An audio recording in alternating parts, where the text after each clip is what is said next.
I'm pleased today, the day we celebrated Black History Month, didn't plan it this way, but it works out, to introduce the Freedom to Leave Act. The Freedom to Leave Act is just that. It will prioritize the Fourth Amendment rights that we all have against illegal search and seizure, to reduce racial disparities in traffic enforcement. And it will do that by prohibiting consent searches of a motor vehicle or a person by a police officer. A consent search is when you are pulled over or you're stopped and you are asked, without probable cause that you've committed a crime or done anything wrong, can I search your person or your vehicle? Under the Fourth Amendment, you have the right to say no.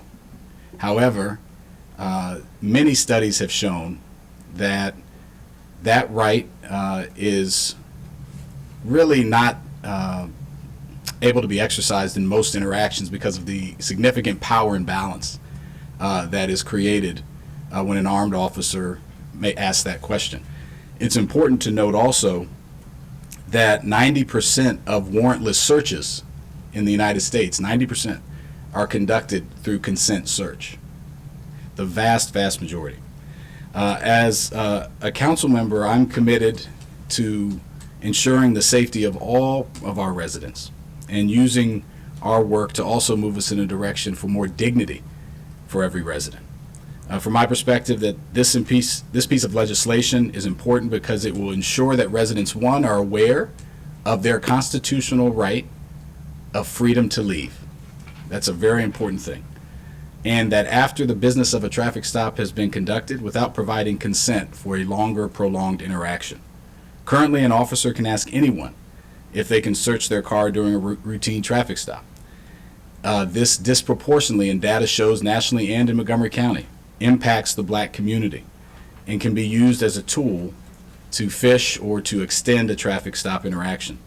As I mentioned before, given the power differential, research has shown that the majority of people who are asked really don't feel that they have a choice and that they have to say yes, thus nullifying the voluntary consent. I've shared personally before, and I'll do again, if you're a member of the African American community, this is not an issue that is foreign to you. You know about these interactions. When I was 19, working for the Montgomery County Police Department, I was pulled over 10 times in 1 year. Never charged or issued a citation.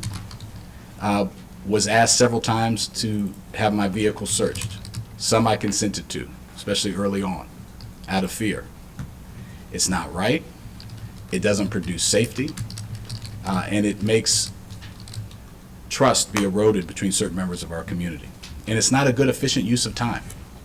To that point, data from the Montgomery County Police Department last year showed that one out of every 205 traffic stops yielded contraband. That is less than 0.5%, less than 0.5% of the time do these stops yield contraband. So they're not effective and they erode trust. The second part of this bill is that it would require data reporting on traffic stops. Currently, we don't know when someone's stopped what the primary reason for the stop is, how long it lasted, and other items that are in this bill. County government, transparency and trust work better when we have more information. So there's several components in here about that. I look forward to continuing the robust conversation about this bill. I appreciate all those who have testified for the previous STEP Act, including many of our traffic safety folks, and we look forward to the public hearing on the 27th.